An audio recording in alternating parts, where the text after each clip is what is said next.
আল্লাহ পাক বলেন, وَإِذْ أَخَذَ اللَّهُ مِيثَاقَ الَّذِينَ أُوتُوا الْكِتَابَ لَتُبَيِّنُنَّهُ لِلنَّاسِ وَلَا تَكْتُمُونَهُ। আল্লাহ পাক বলেন, ওই সময়কে স্মরণ করো যখন আল্লাহ যাদেরকে কিতাব দেওয়া হয়েছে, ইহুদি জাতি, খ্রিস্টান, নাসরা জাতি, তাদের কাছ থেকে অঙ্গীকার নেওয়া হয়েছিল। কি অঙ্গীকার? তাদের যে কিতাব আছে, ইনজিল, তাওরাত, জাবুর, এই কিতাবের জন্য লাতুবাইয়িনুন্নাহু লিন-নাসি, মানুষের সামনে সঠিক ব্যাখ্যা দেয়, ভুল ব্যাখ্যা যেন না দেয়। ওয়ালা তাকতুমুনা, এগুলো যেন গোপন না করে। ফানাবাযুহু ওয়ারা'a যুহুরিহিম, অতঃপর তারা গোপন করল এবং কিতাবের ব্যাখ্যাগুলোকে পিছনে ছুড়ে মারল। ওয়াশতারাউ বিহি সামানান কলিলা, আর এই অপব্যাখ্যার মাধ্যমে দুনিয়ার সম্পদ কামাতে লাগলো। ফাবিসা মা ইয়াশতারুন, আর তারা যা কামাই করলো, অর্জন করলো, এগুলো বড়ই মন্দ। 187 নম্বর আয়াত।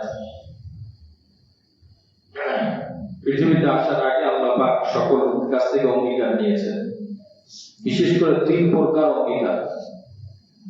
এক হলো নবীদের থেকে অঙ্গীকার নিয়েছে, সেই তাফসীর আয়াত 3 নম্বর পারায় চলে গেছে।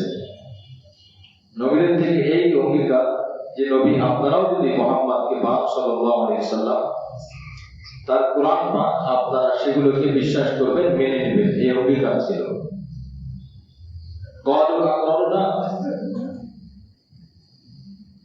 আপনার নবীদেরকে আল্লাহ পাক বলেন, আপনারা কি স্বীকার করলেন? তারা বলে, আমরা স্বীকার করলাম। অঙ্গীকার। 2 নম্বর অঙ্গীকার ছিল জ্ঞানী যারা, কোরআন, তাওরাত, জাবুর ইত্যাদি কিতাবের জ্ঞান যাদেরকে দেওয়া হবে, আল্লাহ পাক তো সেখানে আগে থেকে জানেন, তাদের কাছ থেকে অঙ্গীকার নিয়েছে। নম্বর 3, সাধারণ মানুষ যারা আল্লাহর বান্দা, সকলের কাছ থেকে অঙ্গীকার নিয়েছেন। এই সাধারণের মধ্যে কাফের ও শামিল, মুসলমান, সব ধর্মের মানুষ শামিল। এইভাবে অঙ্গীকার দেওয়া হয়েছে আলমে আরওয়াহি আল্লাহ পাক রব্বুল আলামিন। কিন্তু নবীজির মাদানী জীবনে, মদিনার জীবনে, মক্কার জীবনে ইহুদি এবং নাসারা, বিশেষ করে ইহুদি জাতি তাওরাতের যে বিধানগুলো আছে, বিধানগুলো পরিবর্তন করলো। তাওরাতের মধ্যে দেওয়া আছে যে নবীর বৈশিষ্ট্য কি হবে, নবী কোন বর্ণের হবে, কোন বংশে হবে, এগুলো সব দেওয়া আছে। কিন্তু তারা এটাকে অপব্যাখ্যা করলো। তারা বলল যে মুহাম্মদ যে নবী, উনি আসলে ঈসাই বংশে হবে, যেহেতু ঈসাই বংশে, ইসহাকি বংশে হবে, যেহেতু তিনি ইসহাকের বংশে আসেন নাই, এই জন্য তিনি নবী না। নাউযুবিল্লাহি মিন যালিক। ইব্রাহিম আলাইহিস সালামের 2 ছেলে, ইসহাক এবং ইসমাঈল। ইসহাক আলাইহিস সালামের বংশে অনেক নবী ছিলেন। ইসহাক আলাইহিস সালামের ছেলে ইয়াকুব, তার ছেলে ইউসুফ আলাইহিস সালাম, এইভাবে অনেক নবী ছিলেন। কিন্তু ইসমাঈল আলাইহিস সালামের পর থেকে নিয়ে আমাদের নবী পর্যন্ত মাঝখানে কোনো নবী ছিল না। তো ইহুদিদের একটা যুক্তি হলো যে আল্লাহ পাক এই ধর্মে, এই ইহুদি বংশে অসংখ্য নবী পাঠিয়েছেন। যদি নবী হতো তো এই বংশে নবী হতো, যেহেতু তিনি এই বংশে না, সেহেতু তিনি নবী না। এই বিকৃতি তারা করলো। মাদ্রাসার মধ্যে একটা কিতাব আছে, আল ফাউজুল কবির ফি উসুল তাফসীর। এই কিতাবটি তাফসীরের মূলনীতি সম্পর্কে পাঠ্যসূচি সমস্ত মাদ্রাসার মধ্যে শিক্ষা প্রতিষ্ঠানে পড়ানো হয়, বাংলাদেশটা বিশ্বের বিভিন্ন জায়গায়। এই কিতাব আমি নিজেও মাদ্রাসায় পড়াই। এই কিতাবের মধ্যে বিস্তারিতভাবে এটা আসছে, ইহুদিরা কি কি পরিবর্তন করছে কোরআনের মধ্যে, তারা তাওরাতের মধ্যে। তারা এই কথাও বলছে, নবী যখন বলছে যে তোমাদেরকে তো বলা হয়েছে আমি নবীকে মানতে, বিশ্বাস করতে, আমার অনুসরণ করতে, তোমাদের তাওরাতের মধ্যে লেখা আছে আরাফার মাঠ, মুজদালিফার মাঠ লাব্বাইকে লাব্বাইকে মুখরিত হবে। এই ধর্মের এই নবীর গুণ প্রশংসা করা হয়েছে, তোমরা কেন এই ধর্ম অনুসরণ করো না? তখন তারা বলল, আপনার কথা কিঞ্চিত সত্য, সেটা হলো আমাদের কিতাবে দেওয়া আছে যে এই ধর্মের একটা ধর্মের আবির্ভাব হবে, লাব্বাইকে মুখরিত হবে, তিনি এই বর্ণের হবে, কিন্তু আমাদেরকে অনুসরণ করার কথা বলা হয় নাই। নাউযুবিল্লাহ। এটা তো আরো আশ্চর্যের কথা, মূর্খতামূলক কথা যে একটা ধর্মের আবির্ভাব হবে, সত্য ধর্ম হবে, পিছনের সব ধর্মের পরে এই ধর্ম যখন আসবে, পিছনের ধর্মগুলো রহিত হয়ে যাবে, এই কিতাবের উপরে আমল করতে হবে এবং এই ধর্মেই সবথেকে শ্রেষ্ঠ ধর্ম হবে। তো এত প্রশংসনীয় একটা ধর্ম হবে, এটা শুধু সংবাদ দেওয়ার জন্য ধর্মের পরিচয় দেওয়া হলো নাকি অনুসরণ করার জন্য? তারা বলে না, শুধু সংবাদ দিয়েছে, কিন্তু আমরা ইহুদি জাতি, আমাদেরকে অনুসরণ করার কথা বলা হয় নাই। এটাও একটা বিকৃতি ছিল তাওরাতের মধ্যে। মুহাম্মদ হাজির এইভাবে অসংখ্য বিকৃতি তারা করিয়েছে। তাওরাত নিজেরা হাতে লিখত, পরিবর্তন করত, যেহেতু তাওরাতের জিম্মাদারি আল্লাহ পাক নেন নাই, বান্দার কাছে ছেড়ে দিয়েছে, একবার দিয়েছেন কিতাব।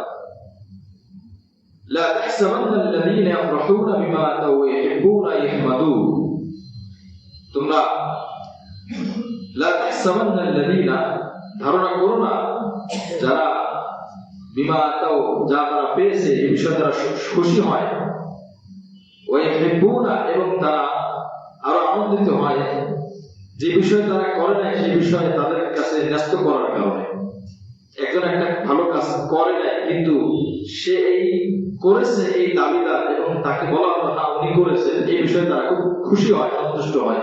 এমন কিছু মানুষ আছে, আল্লাহ পাক বলেন তাদেরকে তুমি মনে করো না নবী তারা যতই খুশি হোক, ফালা তাহসাবান্নাহুম বিমাফাযাতিন মিনাল আযাব, তারা আযাব থেকে কখনোই রক্ষা পাবে না। এই যে উপরে যে আয়াতটা বলা হলো অঙ্গীকার নেওয়া, সূরা আরাফের 172 নম্বর আয়াতে আল্লাহ পাক বলেছেন, হযরত আদম আলাইহিস সালামকে যখন আল্লাহ পাক সৃষ্টি করলেন, এরপরে তার বংশ আল্লাহ পাক হযরত আদম আলাইহিস সালামকে দেখালেন, তার সন্তানদেরকে দেখালেন যে তোমার বংশ, তোমার সন্তানেরা। হযরত আদম আলাইহিস সালাম দেখলেন, তাফসীরের মধ্যে এসেছে, হাদিসের মধ্যে এসেছে, فقال آدم يا رب ألا سويت بين ولدي, আল্লাহ পাক সমস্ত মানবজাতির রূপকে জমা করলেন, তার একটা আকৃতি দিয়ে দিলেন। হযরত আদম আলাইহিস সালাম দেখে কেউ কালো, কেউ সাদা, কেউ লম্বা, কেউ খাটো, কেউ শিক্ষিত, কেউ মূর্খ, কেউ সুস্থ, কেউ অসুস্থ, কেউ কানা অন্ধ, আবার কেউ কথা বলতে পারে না, আবার কারো কানে শোনে না, কারো হাত নাই, কারো পা নাই, এই বিভিন্ন রকমের দেখলেন। পৃথিবীতে একজন মানুষের সাথে আরেকজন মানুষ সব দিকে মেলে না, অমিল। আদম আলাইহিস সালাম বলেন, আল্লাহ আপনি বৈষম্য করলেন কেন? বর্তমানে একটা চলমান একটা ভাষা তো বৈষম্য শব্দ, বুঝতে সুবিধা হবে। বৈষম্য করে এই যে হাদিসের মধ্যে আছে, আব্দুল মানসুর ফি তাফসীর কোরআন কারীম, আল্লামা জালালউদ্দিন সুয়ুতী রাহমাতুল্লাহ আলাইহি লিখেছেন, আল্লাহ সাওয়াইতা, কিছু জায়গা বৈষম্য, এটা আমাদের কাছে বৈষম্য নয়, কিছু জায়গা বৈষম্যই হলো মূল। আল্লাহ সাওয়াইতা বাইনা ওয়ালাদি, আল্লাহ এই ভিন্ন ভিন্ন করলেন কেন? একরকম করতে, কাকের বাচ্চা সব একরকম কালো, বগের বাচ্চা সব একরকম সাদা। এই যে মানুষকে এত বর্ণে, এত ধরনের, এত শিক্ষিত অশিক্ষিত, ধনী গরিব, এগুলো সব চিত্র আল্লাহ পাক তুলে দিয়েছে বাবার সামনে। তো তিনি বলেন কেন আপনি ভিন্ন করলেন? এটা আমাদের জন্য শিক্ষণীয় বিষয়। কেন আল্লাহ ভিন্ন করলেন? আমি চাই যে আমার বান্দারা আমার শুকরিয়া আদায় করবে। আল্লাহ পাকের হিকমত দেখেন, আল্লাহ কি চান? বান্দা যেন আল্লাহ শুকরিয়া আদায় করে। বলেন সবাই যদি সাদা হতো, সবাই যদি সাদা হয়, তাহলে মানুষ সাদা ফর্সার শুকরিয়া আদায় করত। এই জন্য কোন দেশের মানুষকে এত কালো বানিয়েছেন আল্লাহ পাক, পৃথিবীর যত ক্রিম লাগান তার সে সাদা হবে না। যারা সামলা তারা ওই কালোদেরকে দেখে শুকরিয়া আদায় করবে। সবাই যদি সুস্থ হতো তাহলে সুস্থতার কৃতজ্ঞতা কেউ আদায় করতো? কেউ আদায় করতো না। সবাই যদি ধনী হতো তাহলে সম্পদের শুকরিয়া কেউ আদায় করতো না। সবাই যদি শিক্ষিত হতো, সবাই যদি চক্ষু সমান হতো, সবাই চোখে সমান দেখে, কারো চশমা লাগে না, তাহলে কেউ চোখের নিয়ামত, অঙ্গ প্রত্যঙ্গের নিয়ামতের শুকরিয়া কেউ আদায় করতো না। এই জন্য আল্লাহ পাক মানুষের জীবনের সাথে এটা জড়িয়ে দিয়েছেন। মানুষের জীবন সুখ দুঃখ, কষ্ট সুখ, আনন্দ সবকিছু মিলিয়ে হবে। কেউ দুনিয়াতে একটু কম বুঝে বিবেক, কারণ কম বুঝ, কারণ বেশি বুঝ। আল্লাহ পাক এই ভিন্নতা তফাৎ কেন দিয়েছেন? বান্দা শুকরিয়া আদায় করবে। এই জন্য পৃথিবীতে একজন মানুষও নাই যে তার নিম্ন স্তরের কোনো মানুষ নাই। একজন মানুষও নাই যে আমি এমন ব্যক্তি, আল্লাহ পাক আমাকে কিছুই দেয় নাই, আমার নিচে আর কেউ নাই, নিয়ামত না পাওয়ার দিক থেকে আমার নিচে আর কেউ নাই, এরকম একজন আছে বলেন? নাই। একজন মানুষ মূর্খ, কিন্তু তাকে আল্লাহ সম্পদ দিয়েছে, তো সে শুকরিয়া আদায় করবে ওই ব্যক্তিকে দেখে যাকে আল্লাহ সম্পদ দেয় নাই। একজন মানুষ শিক্ষিত কিন্তু সম্পদ দেন নাই আল্লাহ পাক, তো সে শুকরিয়া আদায় করবে যে আল্লাহ আমাকে শিক্ষা দিয়েছে। একজন মানুষ সাদা ফর্সা, শুকরিয়া আদায় করবে কালো মানুষকে দেখে, আল্লাহ আমাকে তো ফর্সা বানিয়েছে। একজন মানুষ টাকাও নাই, শিক্ষাও নাই, কিন্তু দিন আনে দিন খায়, ধারাবাহিকভাবে দিন চলতেছে, শুকরিয়া আদায় করবে ওই ব্যক্তি দেখে যে ব্যক্তি জ্ঞানী অথবা ধনী কিন্তু অসুস্থ, যে আল্লাহ আমাকে সম্পদ দেয় নাই, শিক্ষাও দেয় নাই, কিন্তু সুস্থতা রাখছে। কথা বলে ঠিক কিনা? সব থেকে বড় নিয়ামত মানুষের সুস্থতা, মানুষ বুঝে না। এই জন্য যখনই যাকে কোনো কিছু গ্রাস করবে, আর্থিক সমস্যা, পারিবারিক সমস্যা, সম্মানজনিত সমস্যা, শারীরিক সমস্যা, যে কোনো ধরনের, তখনই সাথে সাথে বান্দা ধৈর্য ধারণ করবে। আর আল্লাহ পাক বলে দিয়েছেন, ধৈর্য ধারণকারীর সাথে আমি আল্লাহ নিজেই আছি। সুবহানাল্লাহ, ইন্নাল্লাহ মা'আস সাবিরিন। আর দুই নম্বর যে কাজটা করবে সেটা হলো সে শুকরিয়া আদায় করবে। হযরত মুস্তাফি রহমাতুল্লাহ আলাইহি উনি চলতেছেন, হঠাৎ করে হুজুর খেয়ে একটু পড়ে গেলেন, একটু ব্যথা পেলেন, উঠে দাঁড়ালেন। সাথে ওনার সঙ্গী আছে, ছাত্র আছে, শাগির্দ আছে, দাঁড়িয়ে উনি ইন্না লিল্লাহ পড়লেন, আবার আলহামদুলিল্লাহ পড়লেন। ছাত্ররা জিজ্ঞাসা করলো, হুজুর বুঝলাম না, আপনি ইন্না লিল্লাহ পড়লেন, এটা তো জানি বিপদ আসলে ইন্না লিল্লাহ পড়তে হয়, আলহামদুলিল্লাহ কেন পড়লেন? উনি সাথে সাথে বললেন যে যখন কোন বিপদ আসে বান্দা, ছোট হোক যত ছোট হোক, সাথে সাথে ইন্না লিল্লাহ পড়া এটা রাসূলের সুন্নাত। ইন্না লিল্লাহি ওয়া ইন্না ইলাইহি রাজিউন। হাদিসের মধ্যে আসছে, আল্লাহ রাসূল বলেন যে ব্যক্তি কোন বিপদ আসার পরে পড়বে আল্লাহুম্মা জিরনি ফি মুসিবাতি ওয়া আখলিফনি খায়রাম মিনহা, ইন্না লিল্লাহি ওয়া ইন্না ইলাইহি রাজিউন, এক নম্বর ঔষধ। দুই নম্বর ঔষধ ট্যাবলেট হলো আল্লাহুম্মা জিরনি ফি মুসিবাতি ওয়া আখলিফনি খায়রাম মিনহা। এই ছোট্ট একটি দোয়া হাদিসের মধ্যে এসেছে। রাসূল বলেন সাল্লাল্লাহু আলাইহি ওয়াসাল্লাম, ওই আয়াত হাদিসের এই অংশ যে একসাথে মিলাই পড়বে, আল্লাহ পাক তাকে যে বিপদ দিয়েছেন, বিপদ আসার আগে যে ভালো অবস্থায় ছিল তার থেকে আর উত্তম অবস্থা আল্লাহ পাক তাকে দেখিয়ে দেবেন। সুবহানাল্লাহ।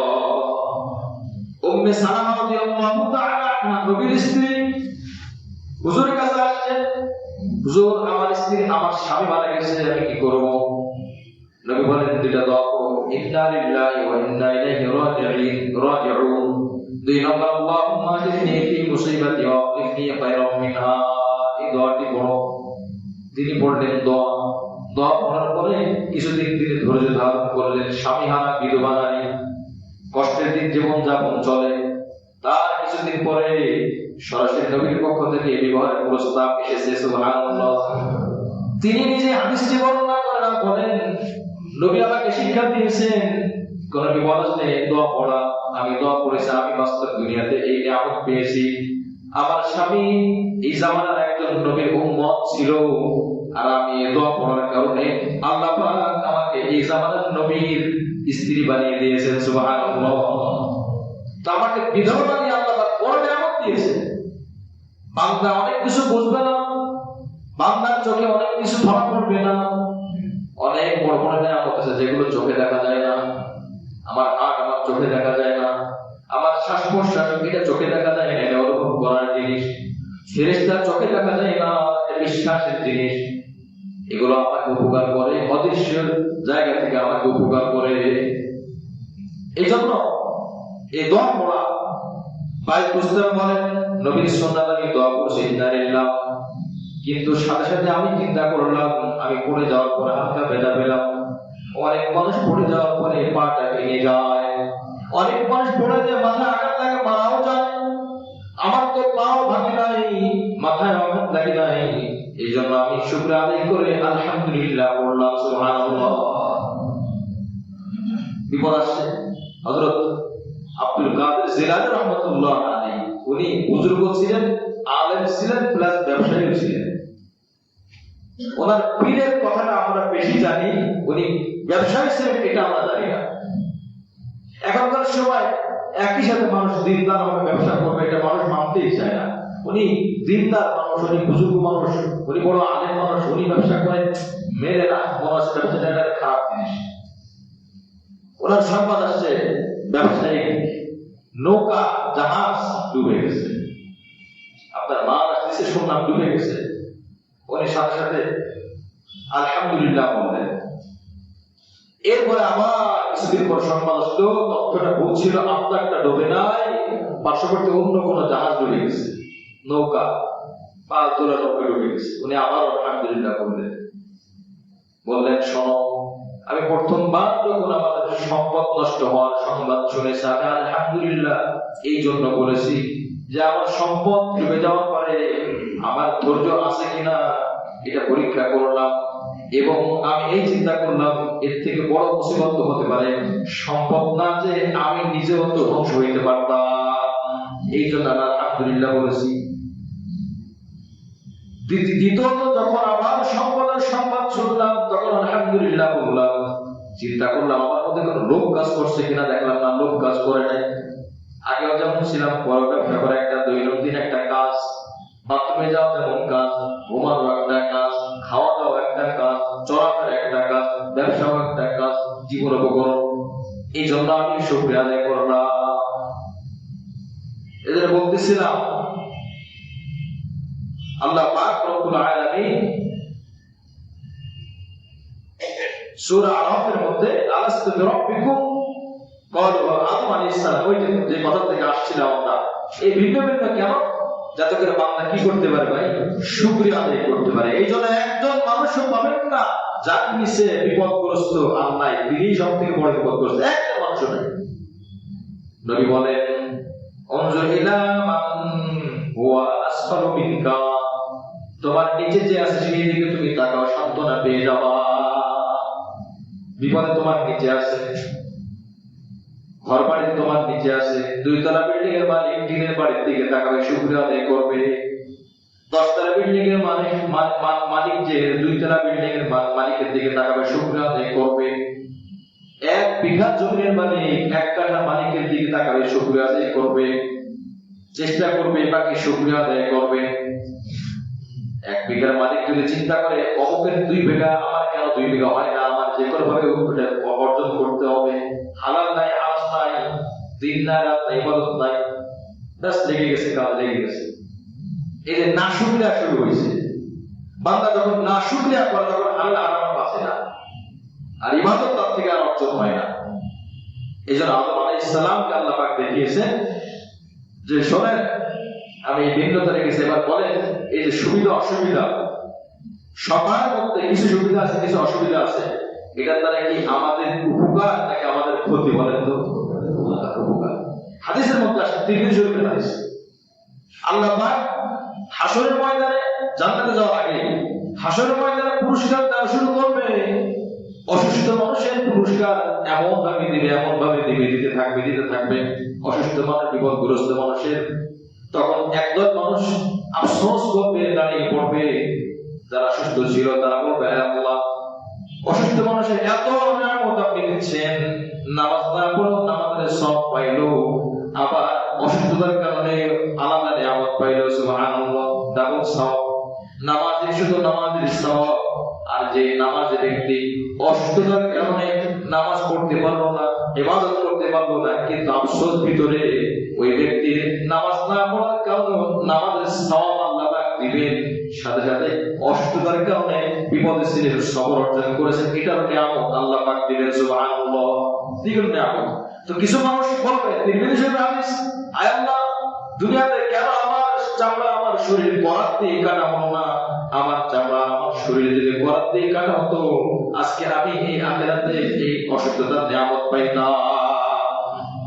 নিয়ম তো ছিল অসুস্থ মানুষ সুস্থ মানুষের নিয়ামত দেখে আফসোস করা, আয় এই ব্যক্তি কত উমরা করছে, কত নামাজ পড়ছে, কত রোজা রাখছে, কত নিয়ামত পাচ্ছে, আমি তো কিছুই করতে পারলাম না আমি অসুস্থ থাকার কারণে। তো এটা আফসোস করার কথা ছিল অসুস্থ মানুষ, কিন্তু আল্লাহ রাসূল বলে দিলেন অসুস্থ মানুষের কোনো আফসোস নাই। কোন অসুস্থ? যারা ইবাদত করে তারা, নাকি যারা ইবাদত করে না তারা? যারা ইবাদত করে না সুস্থ অবস্থায়, তাদের এই অসুস্থতা বরাবর। অসুস্থ হইলেও তার আমলনামায় লেখা হবে নামাজ পড়ে নাই, তো নামাজ পড়ে নাই। রোজা রাখে না সুস্থ অবস্থায়, এখনো কাছে গুনাহ লিখতে থাকো। এই যে বুখারীর হাদিস আছে, সুস্থ অবস্থায় যা করা হয়েছে বা বান্দা যা করেছে অসুস্থ অবস্থায় তাই লেখা হবে। সফর অবস্থায় যে আমলগুলো ছুটে যায়, মানুষের অনেক আমল সফরে ছুটে যায়, সুন্নাত পড়তে পারে না, অনেক আমল করতে পারে না। আল্লাহ রাসূল বলেন বাড়ি অবস্থায়, মুকিম অবস্থায় যে আমলগুলো করতো, মুসাফির অবস্থায় যেহেতু করতে পারতেছে না, আমার বান্দা ফেরেশতা ওই বান্দার আমলনামায় না করা আমলগুলো তোমরা লিখে দাও। সুবহানাল্লাহ, বুখারী শরীফের হাদিস। এই জন্য ভাই শুকরিয়া আদায় বেশি, যত বেশি শুকরিয়া আদায় করবো, ধৈর্য ধারণ করবো, আল্লাহ পাক খুশি হবেন, পছন্দ করবেন, নিয়ামত বাড়িয়ে দিবেন। ইবলিস যে বলতেছিল আল্লাহ আপনার নবী আইয়ুবকে তো সম্পদ দিয়েছে, সুস্থ রেখেছে, পরিবার দিয়েছেন, এই জন্য সে আপনারা তো ইবাদত করে, একটু বিপদ দিয়ে দেখেন না আপনাকে ডাকে ডাকে। আল্লাহ পাক বলেন চ্যালেঞ্জ, হ্যাঁ গ্রহণ করলাম, আপনি বিপদ দেন ডাকবে না। আল্লাহ পাক বলেন আমার আইয়ুব আমাকে ডাকবে, বিপদ দিন আল্লাহ পাক, সম্পদ নষ্ট হয়ে গেল, সন্তান মারা গেল, স্ত্রী সবাই মারা চলে গেল, নিজে অসুস্থ, স্ত্রীরা ছেড়ে চলে গেল। একজন লোয়াই রাদিয়াল্লাহু আনহু গালিবান উনি ছিলেন, কেউ নেই, কিন্তু আল্লাহকে ডাকা বন্ধ করে নাই। আল্লাহকে বলেছে আল্লাহ যত সময় আমার জান থাকবে আমার জিহ্বাটা তাজা রাখেন, যেন অন্তত আপনার জিকির করে আমি স্বাদ গ্রহণ করতে পারি। সুবহানাল্লাহ, সুস্থ হয়ে গেলেন। অসুস্থ অবস্থায় এখন ইবলিস মুখে চুনকারি, ভাবছিলাম আইয়ুব বিপদে পড়ে আল্লাহকে ডাকা ছেড়ে দিবে। মানুষের যখন যত বিপদ হয়, ঈমান যদি দুর্বল হয় তার ঈমান আরো নষ্ট হয়, ঈমান যদি দুর্বল হয় তার ঈমান আরো নষ্ট হয়। আর যখন ঈমান ভালো থাকে, বিপদ আসলে ঈমান আরো বাড়তে থাকে। সুবহানাল্লাহ, সাহাবীদের বিপদ আসছে কি আসছে না বলেন? তো বিপদ এসে কি ঈমান বাড়ছে না কমছে? হ্যাঁ, এটাই চিন্তা করা, ব্যবস্থা গ্রহণ করা, দোয়া করা, শুকরিয়া আদায় করা, সবর করা। একজন মানুষ স্বাভাবিক মানুষ, ধনীও না গরিবও না, কোনো বিপদ নাই, তো তার কষ্টও নাই, সবর নাই। আর একজন মানুষ স্বাভাবিক মানুষ, বিপদ আছে তো তার সবরও আছে। এই বিপদগ্রস্ত মানুষের সবরের কারণে আল্লাহ পাক তার নিয়ামত দুনিয়াতেও দিবেন, আখিরাতেও দিয়ে দিবেন। সুবহানাল্লাহ, আখিরাতেও দিয়ে দিবেন। এই জন্য মুআজ্জাজ হাজিরিন, আল্লাহ রাসূল সাল্লাল্লাহু আলাইহি ওয়াসাল্লাম অসুস্থ ব্যক্তিদের নিয়ামত নিয়ে অসংখ্য হাদিস বলেছেন। আপনি পড়লে অবাক হয়ে যাবেন, তখন আপনার মনে হবে যেটা তো অসুস্থ থাকাই ভালো, তাই বলে কি অসুস্থ চাইতে হবে না, সুস্থতাই চাইতে হবে আল্লাহ পাকের কাছে। আল্লাহ পাক যদি দিয়ে দেন এটা আল্লাহ পাকের ফয়সালা। একজন বড় বুজুর্গ, উনি জ্বর অবস্থায় শুধু শুকরিয়া আদায় করে আর দোয়া করে, শুকরিয়া আদায় করে দোয়া করে, বলে হুজুর এত শুকরিয়া আদায় করেন না। বলে দেখো, যখন কেউ অসুস্থ হয়ে যায় আর যখন বিপদে পড়ে বলে আফসোস করে, এই আফসোসের শব্দ, এই বিপদের শব্দ আপনার কাছে সরাসরি পৌঁছে যায়। সুবহানাল্লাহ, অসুস্থ ব্যক্তির দোয়া সাথে সাথে কবুল হয়। জ্বরে আক্রান্ত, কাতরাচ্ছে, এই সমস্ত শব্দ বলতেছে, আল্লাহ পাক রব্বুল আলামিন বলেন বান্দা এই আর প্রত্যেকটা আমি আল্লাহ জিকির হিসাবে কবুল করলাম। সুবহানাল্লাহ, আর ওই অবস্থায় বান্দা যে দোয়া করবে সে দোয়া কবুল হবে। সুবহানাল্লাহ, সবথেকে বড় অসহায় হয়ে যায় একটা মানুষ যখন অসুস্থ হয়, এর থেকে বড় অসহায় আর নাই। যত বড় খারাপ মানুষ হোক, চরম অসুস্থতার মধ্যে কাকে ডাকে? বাবা মাকে ডাকে, আল্লাহকে ডাকে। সে বোঝে যে আমার শেষ সম্বলে আমার রব, আমি আর কোথায় যাব? এই জন্য বান্দার দিকেও আল্লাহ মোতাওয়াজ্জু হন। তখন এই জন্য ওই বুজুর্গ বলে, আমি অসুস্থ হয়েছি, অসুস্থতা আসলে চেয়ে নেওয়া যায় না, যেহেতু আল্লাহ অসুস্থ দিছে এটা রহমত, এই জন্য আমি দোয়া করে কাজে লাগাইতেছি। অন্য সময় তো সুযোগ পাই না দুনিয়ার ব্যস্ততার কারণে, এখন যেহেতু সুযোগ পাইছে এখন যত বেশি দোয়া করা। এই জন্য আল্লাহ না করুক যদি আমরা কখনো কোনো অসুস্থ হয়েই যায়, অসুস্থতার মধ্যে ভাই বিশেষ কোনো কাজ থাকে, অফিসের কাজ থাকে না, চাকরির কাজ থাকে না, ব্যবসার কাজ থাকে না, বিছানায় শুয়ে থাকা ছাড়া কোনো কাজ থাকে না, ওই মুহূর্তে একটা কাজ আমরা করতে পারি, এটা করবো যে দোয়া বেশি বেশি করব, আল্লাহর কাছে সবর অর্জন করার জন্য দোয়া করব। নিজের সমস্ত দোয়া, ব্যক্তিগত, পারিবারিক, দুনিয়া আখিরাতের সব দোয়া ওই মুহূর্তে করব। আল্লাহ পাক আমাদেরকে তৌফিক দান করেন। যদিও বড় কঠিন, আপনি চিন্তা করবেন যে আপনার সাথে আল্লাহ পাক কথা বলতেছে, আপনাকে আল্লাহ সরাসরি দেখতেছে, আপনার ডাক্তার কতটুকু চিকিৎসা দিতে পারবে, ঘরের স্ত্রী কতটুকু সেবা দিতে পারবে, জ্বর হয়েছে সর্বোচ্চ পানি ঢালতে পারবে, এই তো ভিতরে জ্বরটাকে ওষুধের কাজ হবে। এখন দেখেন না বর্তমান জ্বরে নাপা দেয়, প্যারাসিটামল দেয়, এরপরে সামুসুল দেয়, কোনো কিছু জ্বর নামে না, সব ওষুধ ফেল জ্বরের কাছে।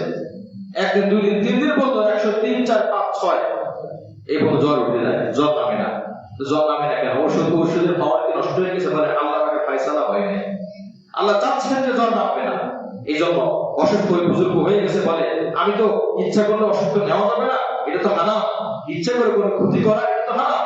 তবে যেহেতু আল্লাহ পাক দিয়েছে, আল্লাহ পাকের ফায়সালা, এটা নেয়ামত, ওই সময় আমি বেশি বেশি দোয়া করব। এই জন্য এই বিষয়টা কাজে লাগাবে। যখনই কোনো অসুস্থ হয়ে যাবো আমরা সাথে সাথে দোয়া করবো। রাজি আছে ইনশাআল্লাহ? করার চেষ্টা করবো, এই কথাটা বলে দেবো যে অসুস্থ আছে। আর আমরা অসুস্থ রোগীর কাছে গিয়ে দোয়া আমরা নিজেরা বলি, দোয়া করি আপনার জন্য না, শুধু নিজে না, তার কাছে আপনার জন্য দোয়া যাবে, তার দোয়া কবুল। আপনার দোয়া কবুল হওয়ার কোনো গ্যারান্টি না। আপনি সুস্থ মানুষ, আমি সুস্থ মানুষ, অসুস্থ রোগীর কাছে গিয়ে বলা যে ভাই আপনার জন্য তো দোয়া করবোই, কিন্তু আপনি আমাদের জন্য দোয়া করেন, আপনি আমাদের জন্য দোয়া করেন। আমি গত 1 বছর আগে জ্বর বাসায় 2-3 জন এখানে মসজিদ মানে জামাতে আসছিলেন, তাবলীগ জামাতে আমার বাসায় গেছে, উনি আনেন না, আমার কাছে কথা খুব লাগছে দিল। উনি বাসায় যে দেখতে গেলেন, তো পরবর্তীতে বললেন যে কি দোয়া আপনার জন্য, কি দোয়া করবো, আপনার এই সময় প্রত্যেকটা সেকেন্ডের দাম আমাদের 1 মাস 1 বছরের ইবাদত থেকেও বেশি। সুবহানাল্লাহ, কথাটা বাস্তব। এবং আপনার এই সময় তো কবুল আল্লাহর কাছে, এই জন্য আপনি দোয়া করবেন। কথাটা খুব ভালো লাগছে। যখন মাঝে মধ্যে মনে চায় আবেগে যখন চলে আসবে, মনে হয় এই অসুস্থতা অবস্থা হায়াতের সাথে মাঝে মধ্যে যে বিপদ আসে, এই বিপদ থেকে আমরা এটা কি খারাপ মনে করবো না, এটা কি মনে করবো যে এর মধ্যে কোনো বোনাস আছে, এর মধ্যে কোনো অফার আছে, অফারটা আল্লাহ দিতে যাচ্ছে। কিন্তু আমরা বড় হতভাগা, এই সময়টাকে আমরা কাজে লাগাই না, আরো উল্টাপাল্টা কাজে ব্যয় করি। কথা বলে ঠিক না? অসুস্থ মানুষ হসপিটালে বেডে শুয়ে আছে, মনে করেন পা ভেঙে গেছে, হসপিটালে কেবিনে আছে, ব্যাস টিভি ছেড়ে পা ভেঙে গেছে, কি আর অসুস্থ, সমস্যা কি, এটা তো একটু ভালো হয়ে যাবো, এই আশায় সারাদিন কি করে জিকির টিকির দূরের কথা, টিভি ছাড়া সারাদিন নাটক সিনেমার মধ্যে কাজে লাগায়, সময়টা কাজে লাগায়। এটাকে কাজে লাগলো, যার নামে টিকিট নিয়ে সে কবরস্থান থেকে যাচ্ছে। অনেক সময় এমন হয় অসুস্থ মানুষ টাইম পাস করে, সময় যায় না, কি করবো, এই জন্য ওইটা দেখে সময়টা কাজে লাগায়। সাহাবায়ে কেরাম সময় পাইতেন না, দিনদার মানুষ সময় পায় না, আর ওনার সময় যায় না। কত পার্থক্য দেখছেন? ওনার সময় এত বেশি, ওনার 24 ঘন্টা দিনে মনে হয় 48 ঘন্টা দিচ্ছে ওনারা, সময় যায় না। টিভি ছিল, প্রত্যেকটা কেবিনে দেখবেন টিভি আছে না? সময়টা কাজে লাগানোর জন্য, জাহান্নাম খরিদ করার জন্য। নাউজুবিল্লাহ। টিভিটা বন্ধ রাখে, হাতে তসবিহ নেন, তসবিহ ধরতে পারতেছেন না, জিকির চালু করে, ওই ওখানে আপনি জানামাজ রাখেন, আপনি শুয়ে আছেন, আপনার ওযু আছে, শুয়ে আপনি নফল নামাজ পড়েন। সুবহানাল্লাহ। আল্লাহ পাক কখনো আপনাকে হসপিটালে শোয়াবে না, এই দোয়া করেন, তাসবিহ পড়েন, কোরআন তেলাওয়াত করেন। আরে ভাই, অসুস্থতার সময় তো মানুষের মর্যাদা বাড়ার সময় ছিল, কিন্তু আজ অবস্থা এমন হয়েছে, ঘরে বলেন, হসপিটালে বলেন, ব্যাস দৈহিক চিকিৎসা হয়, কিন্তু আত্মিক রুহে আর অসুস্থ হয়ে বাসায় আছে। অথচ দৈহিক অসুস্থতা আল্লাহ পাক দেন আত্মিক চিকিৎসার জন্য, আর বান্দার এখন দৈহিক অসুস্থ হয়ে আর আত্মিক অসুস্থতা আরো বেড়ে যায়। সময়টা কাজে লাগাচ্ছে, সময়টা কাজে লাগায়। আল্লাহ পাক আমাদেরকে সহিহ বুঝ দান করেন। এই জন্য বলতেছিলাম, এই যে আমাদের বিপদ আপদ যা আসে, এটা আল্লাহর পক্ষ থেকে যেটা আসে, এটা আমরা মানুষের উপকারের জন্য। এই জন্য বেশি বেশি শুকরিয়া আদায় করব, আর বেশি বেশি সবর করব। সবরের বিকল্প নাই। শুকর আর সবর মানুষের জীবনে দুটো জিনিস জড়িত। এই দুটো জিনিস এমন এই দুইটার কোনটাই কোন সময় বান্দার সাথে থাকবে না, হতেই পারে না। কথা বলে ঠিক কিনা? হয়তো তখন আপনি সুস্থ অবস্থায় অথবা অসুস্থ অবস্থায়। অসুস্থ তো সবর, সুস্থ শুকরিয়া। আপনি ব্যবসায় লাভ পাইলেন, কি হবে? সবর না শুকরিয়া? শুকরিয়া। ব্যবসায় লস হইলে কি করা যাবে? এমন কোন সেকেন্ড নাই যে সেকেন্ডে শুকর নাই সবর নাই আপনি পাবেন না। প্রত্যেকটা সেকেন্ড হয়তো শুকর না হয় সবর। আপনি ঘুমাতে যাবেন, দোয়া পড়া, আল্লাহুম্মা বিসমিকা আমুতু ওয়া ইয়া আল্লাহ ঘুমাতে যাচ্ছি, ঘুমের মধ্যে কোনো আমল নাই, গুনাহ নাই, নেকিও নাই। যখন ঘুম থেকে উঠলেন তখন সবর না শুকর? আলহামদুলিল্লাহিল্লাযী আহইয়ানা বা'দা মা আমাতানা ওয়া ইলাইহিন নুশুর। আল্লাহ, আমি তো মরে গেছিলাম, আমার রূহটা বের হয়ে যেতে পারতো, আপনি আমার রূহটা ফেরত দিয়েছেন, তাই আমি ঘুম থেকে উঠতে পারলাম, এই জন্য আমি শুকরিয়া আদায় করলাম। শুকরিয়া। মাত্র এখানে খাবার খাইলেন, হাত দিয়ে খাবার ভিতরে ঢুকালেন। প্যারালাইসিসের রোগী অনেক সময় হাত দিয়ে খাবার ঢুকাইতে পারে না, শুকরিয়া। আপনি চাবাইলেন, মানুষ যখন অসুস্থ হয়ে যায় চাবাইতেও পারে না। আপনার দাঁত আছে, কত মানুষের দাঁত নাই, চাবাইতে পারে না, বরং খাবার দেওয়া হয়। খাবার খাওয়ার পরে বাথরুমে গেলেন, পেশাব হলো, পায়খানা হলো, কত মানুষ পেশাব তার জায়গা দিয়ে করতে পারে না, আলাদা পাইপ দেওয়া লাগে। কিন্তু আমি আপনি সুন্দরভাবে পেশাব করলাম, বাথরুমে কাজ শেষ করলাম, বের হওয়ার সময় আল্লাহর জন্য শিখিয়ে দিয়েছেন আলহামদুলিল্লাহিল্লাযী আযহাবা আনিল আযা ওয়া আফানি। সমস্ত প্রশংসা আমি ওই আল্লাহর করলাম যে আল্লাহ পাক আমার ভিতর থেকে ময়লাগুলো বের করে দিয়েছেন। সুবহানাল্লাহ। অটো বের হয়ে গেল, জায়গাগুলো আগেও যেমন ফাঁকা এখন যেমন ফাঁকা। সব সময় যদি পেশাব বের হতো মানুষের কষ্ট হতো, সব সময় ময়লা বের হলে মানুষের কষ্ট হয়। যখন বাথরুমে যায় তখন ওই জায়গায় বসে বান্দার তখন সহজ হয়ে যায়, সহজে বের হয়ে যায়। যার পেশাবে জ্বালা পোড়া, এমন ভয় হয় পেশাব আর করতে মনে চায় না, পানি খায় না। ভয় কেন খায় না? যে পেশাবের যে জ্বালা, এই জ্বালা সহ্য করা যায় না। হয় না? পানি শূন্যতার কারণে দেখবেন মনে হচ্ছে এই পেটের নিচ থেকে এই জায়গা মানে জোরে করে সারি হয়ে যাচ্ছে, যার হয় তাকে বোঝানো যাবে না, এত কঠিন ব্যথা। কিন্তু আল্লাহ এত সুস্থ রেখেছেন, এই জন্য এখন বুঝি না আমার ভাই। এই জন্য আমরা বেশি বেশি আজকের যে কথাটা, আদম আলাইহিস সালামকে এই যে বহু চিত্র দেখিয়েছেন এবং আল্লাহ পাক ওয়াদা নিয়েছেন কি জন্য? বান্দা যেন বেশি বেশি শুকরিয়া আদায় করে। অঙ্গীকার নিয়েছেন শেষ নবী আসলে তাকে মানব তো? সবাই বলছে মানব। সমস্ত নবীরা এই কথা জেনে রাখেন, আদম আলাইহিস সালাম থেকে নিয়ে ঈসা আলাইহিস সালাম পর্যন্ত যত নবী রাসূল এসেছেন সবাই আল্লাহ পাক একটা কথা, মৌলিক একটা কথা বলে দিয়েছেন, তোমার উম্মত যদি নবী মুহাম্মদকে পায় মানবে তো? এই স্বীকারোক্তি নিয়ে নাও। সেই নবীরা এই শিক্ষাটা দিয়েছেন, নবী মুহাম্মদকে পাইলে তোমরা তাকে অনুসরণ করবা, স্বীকারোক্তি দাও। সবাই বলছে হ্যাঁ স্বীকারোক্তি দেব, দিলাম স্বীকারোক্তি। মুসা আলাইহিস সালাম এই একই কাজ করেছেন, ঈসা আলাইহিস সালাম একই কাজ করেছেন। কিন্তু ইহুদি জাতি যারা এই কথাটা গ্রহণ করে নাই, নবীকে মানে নাই, তারা কাফের। যারা গ্রহণ করেছে, আমাদের নবীকে মানছে, তারা মুসলিম, মুসলমান। নবী আলাইহিস সালাম মক্কা থেকে মদিনা হিজরত করেন। গারে সাউর একটা পাহাড়, যে পাহাড়ে আবু বকর সিদ্দিক রাদিয়াল্লাহু আনহু এবং হযরত নবী করিম সাল্লাল্লাহু আলাইহি ওয়াসাল্লাম দুইজনে ওইখানে একটা আত্মগোপন করলেন। কাফেররা পিছন দিকে ধাওয়া করছে, কাফেররা খোঁজার জন্য লোক পাঠাইছে। দুইজনে বসা। আবু বকর সিদ্দিক রাদিয়াল্লাহু আনহু দেখেন বেশ অনেকগুলো গর্ত। গর্তগুলো তিনি মনে করলেন যে কোনো বিষাক্ত প্রাণী আসলে, কোনো পোকামাকড় আসলে কামড়াইলে কষ্ট হবে, তিনি বন্ধ করে দিলেন। যে একটা গর্ত ছিল আর কিছু ছিল না বন্ধ করা, তখন তিনি তার পায়ে গোড়ালি দিয়ে চেপে ধরলেন, যদি কিছু আসতে যায় যেন আটকে যায়। নবী আলাইহিস সালাম একটু ঘুম চলে আসলো। হযরত আবু বকর সিদ্দিক রাদিয়াল্লাহু আনহু রানে নবীর মাথা, সুবহানাল্লাহ। এই একটা রাতের মর্যাদা এত বেশি। ওমর রাদিয়াল্লাহু আনহু বলেছিলেন, আমার জীবনের সমস্ত আমল আবু বকর আপনাকে দিয়ে দেব, ওই একটা রাতের আমল আপনি আমাকে দিয়ে দেন। সুবহানাল্লাহ। বলে তাই কি হয়? কম কষ্ট করি নাই। নবীজি ঘুমানো গর্তে, যেখানে ওনার পা, সমস্ত ছিদ্রগুলো বন্ধ, ওনার পা যেখানে দেখতেছেন কিছু একটা অনেক একটু চুলকাচ্ছে, তো উনি ভাবলেন কোনো পোকামাকড় না আসবে, উনি পা সরে না, পা জোরে শক্ত করে রাখছে। এরপরে পায়ে ব্যথা শুরু হলো, কিছু একটা দংশন করলো তাকে, সাপে দংশন করলো, কিন্তু নড়াচড়া করে না। নবীজি ঘুমিয়ে আছে, কষ্ট হবে নবী। বিষের ব্যথায় শরীর তো নড়ে লাগে, চোখ দিয়ে পানি বের হওয়া শুরু হয়ে গেল। বুঝতেও পারলেন না যে এক ফোঁটা পানি নবীর গাল কণ্ঠদেশে এসে পড়ল। নবীরা তো আর আমাদের মতো ঘুমায় না, ব্যাস সাথে সাথে নবী সজাগ হয়ে গেলেন। আবু বকর, আপনি কাঁদেন কেন? ইয়া রাসূলুল্লাহ, ইয়া হাবিবাল্লাহ, আমার পা ব্যথা করতেছে, পায়ে বিষের কারণে শরীরে আমার সহ্য হচ্ছে না ব্যথা, আমি নড়াচড়া করি না, আপনার ঘুমের কষ্ট হবে, কিন্তু আমি সহ্য করতে পারলাম না, চোখের পানি ধরে রাখতে পারি নাই। নবী আলাইহিস সালামের পা সরানো হলো, একটা সাপ বের হলো। নবী আলাইহিস সালাম লালা মোবারক আবু বকরের পায়ে লাগিয়ে দিলেন, সাথে সাথে বিষ নেমে গেল। সুবহানাল্লাহ। আবু হুরায়রা রাদিয়াল্লাহু তাআলা আনহু বলেন, ছোট্ট একটা পুটলা ছিল নবীজি আমাকে দিয়েছিলেন, খেজুরের পুটলা, 10-12টা খেজুর ধরবে সর্বোচ্চ। ওই পুটলা নবীজি ফু দিয়েছেন আর বলেছেন, খাও তুমি। আমি পুটলা বুদ্ধি করে কখনো ভুলতাম না। ওই পুটলা যখন ক্ষুধা লাগে, খাবারের প্রয়োজন হয়, পুটলাটা খুলে ভিতর থেকে খেজুর বের করে আর খাই।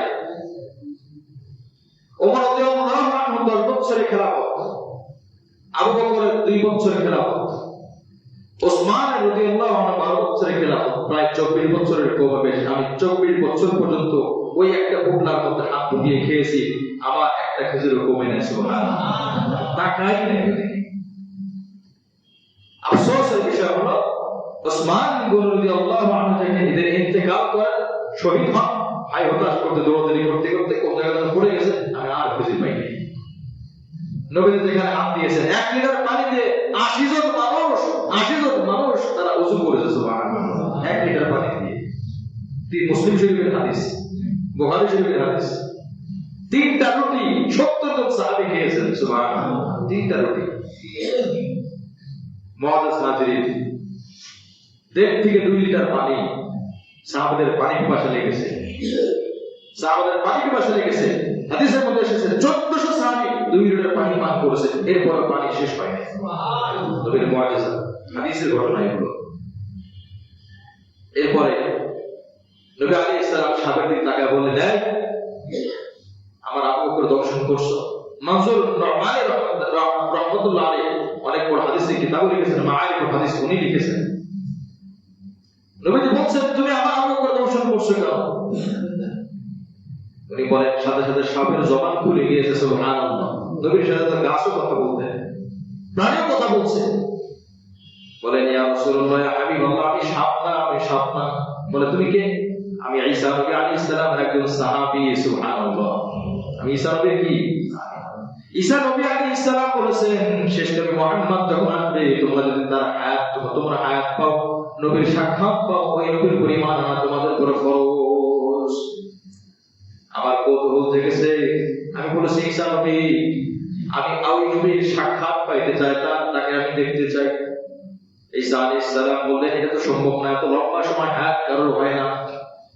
আল্লাহ পাক থেকে তিনি কথা বলে বললেন, ঠিক আছে, আল্লাহ একটা সুযোগ দিয়েছেন, সেটা কি, তুমি যদি সাপ হইতে চাও তাহলে সুযোগ আছে, দীর্ঘ হায়াত আল্লাহ পাক দিবেন, সাপ হিসেবে তোমাকে জীবিত থাকতে হবে।